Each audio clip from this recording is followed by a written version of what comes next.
Form a very broken and very bad healthcare system to make it better for the working class of Mississippi. Because the working class of Mississippi are the ones that are getting hammered. The people that don't work are getting everything handed to them by the people that are paying taxes. And the people that are doing very, very well in society, which is a small number of people, they're not of concern here. But the working people that pay taxes every single day are the ones that are going into the emergency room with no health care at all, and they're getting hit with the bill that bankrupts them and their families, and the rural hospital system is all about to go bankrupt because of a system we have failed to reform in Mississippi, and we have to come up with some very conservative ways to try to reform that system within the laws and rules and regulations the federal government gives us, even if we don't like them. And the same thing goes for our tax structure. We've got a very bad tax structure that does not fit the state that we live in. We're not able to maintain our roads, our bridges, our infrastructure, our schools, our police stations, our fire stations. And there's some common sense business solutions that can be done to try to reform that. And Justice Waller and I agree on this. We don't either one want to raise taxes. But what we do want to do is reform our tax structure to be better for the working class again, who are paying in their unfair share through the personal income tax. And there's ways that we can offset that personal income tax with use taxes and sales taxes in a way with the gas tax, for instance, that everybody pays, whether they're a tourist, whether they're passing through just on business, but they're going to have to pay their fair share for the roads and bridges rather than everybody having to take that out of their paycheck, the very small number of people that happens to. And so we have to come together and come up with some conservative solutions there. And the other thing that I want to talk about is there's more at stake here than just policy differences, because the governor, first of all, doesn't write policy. The legislature writes policy. The legislature is going to dictate the final details of any changes that come about. But the leader of our state, the next person to lead the state of Mississippi as governor, has got to be a man of honor, integrity, and all of these things, morals, all of these things matter to me. And honor and integrity are really, really important in the leader of our state going forward. And I have the utmost respect for the man standing right here to my right, that he is a man of honor. He is a man of his word, and he will not back down from a fight, and he will do what is right for all the people of Mississippi and not just the special interests that seem to have controlled our state for far too long. And so with that, I'm very, very proud to say that I will endorse in this election the next 2 weeks for Governor Justice Bill Waller, and I'm very much looking forward to try to help him get across the finish line so that we can beat Jim Hood in November and continue to control this state as a Republican conservative state and make sure that we can have the best reforms possible to try to help the working people of our state. So Justice Waller.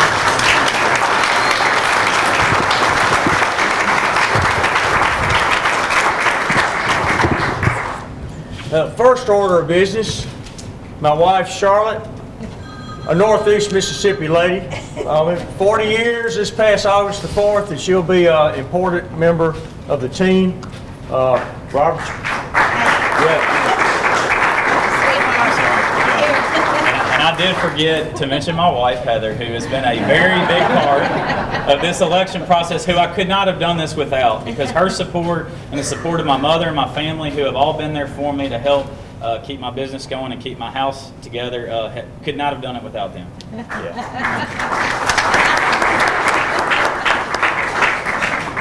I tell you, Robert is really one of the best and brightest, and I'm so glad to have this association, but more than that, I'm glad for the future of this state, because he's going to be there for the future to help guide us, and he is my motivation to be here, because he's the next generation that's going to take us forward, and I look forward to him being a very important and critical part of my policy and my thinking, and an advisor in my team.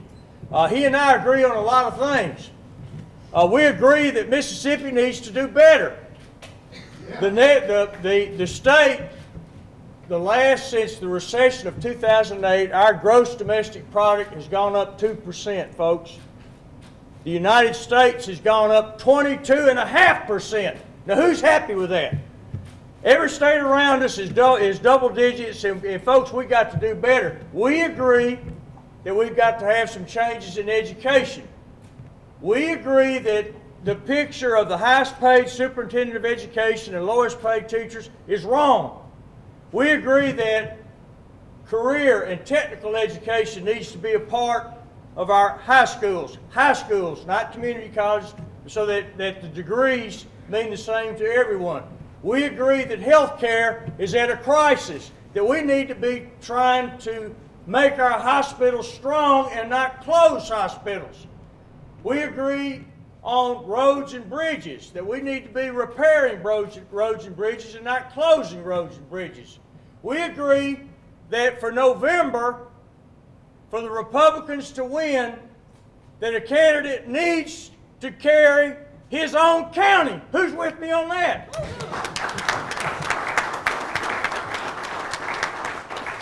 So this is, DeSoto County is very, very important. I have an association through my brother's wife. Yanni is a bush lion from DeSoto County. We have several here today. Sluggo's married. I see Barry back there and others. And Hernando Guard Unit I was proud to serve with the soldiers from that unit and spend a lot of time up here. And I've got relatives with Carrie and Candace Embry, and Judge Wilson's a cousin. That's not a political thing because she can't do politics, but I just want everybody to know I've got friends up here and relatives up here. So DeSoto County is going to be very, very close to me. So with that, we'll open it up for questions. I think we've got time for a few questions. Representative Foster, can you talk about, did you have to wrestle with this decision, or was this something you knew that you were able to make quickly? No, it was something I knew in my heart I needed to do. I guess the only wrestling was the pressure that was put on from a lot of people to just stay out of it, because everybody wants to say your political future, you don't want to get involved and make somebody mad that's going to support the other opponent. But when it came down to it, it wasn't about what's best for me. I wanted to do what was best for the state of Mississippi. And I know that Justice Waller is the best choice. And in my heart, I knew that all along. And so I just went with what was best for our state. And I'm not going to be worried about what's best for my political future. There may or may not ever be another opportunity for me to run again. It's all about timing in your life and where you are. And what is more important to me is making sure that our state going forward is strong and that we can grow our economy in a conservative way. And I've got a business and a farm to go back to, and so I'm not concerned about my political future. I'm concerned about the state of Mississippi.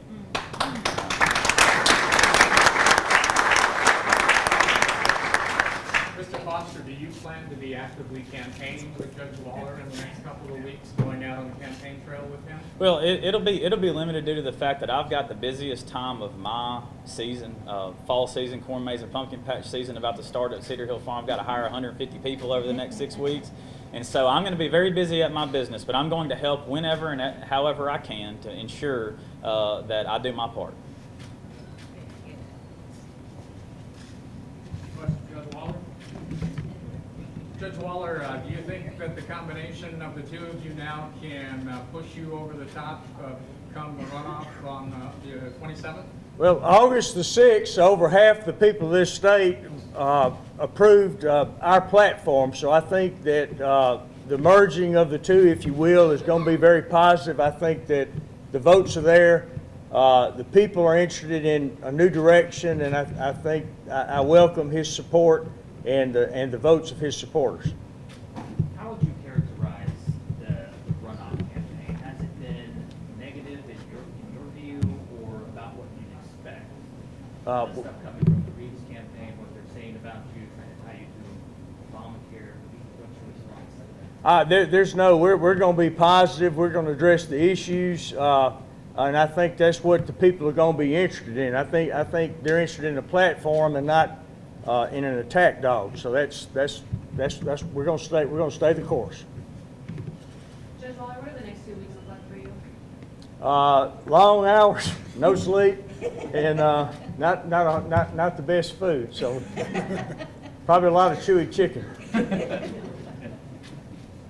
you have any events planned, or what's going to be the? Every waking hour, we've got. We'll be at places, we'll be at events, and we'll be speaking. We'll be taking the message, and we'll be reaching out to voters. Do you expect this to be a tight race there again?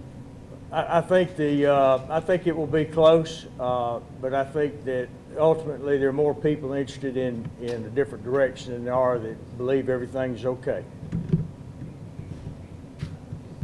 Anything else? All right, thank you all. Appreciate it.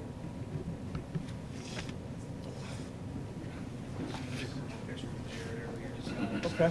All right. Right here. You want us?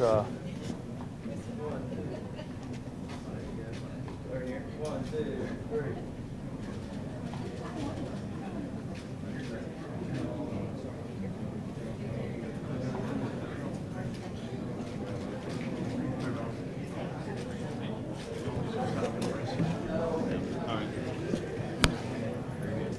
That it? Thanks for done.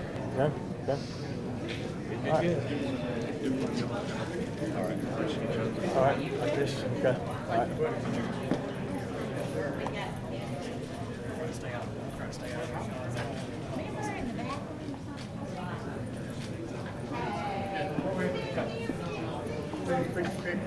Yeah, we got a few minutes if y'all need to visit for a couple. Yeah, y'all got a few minutes to visit before you gotta go. We're okay. Thank y'all.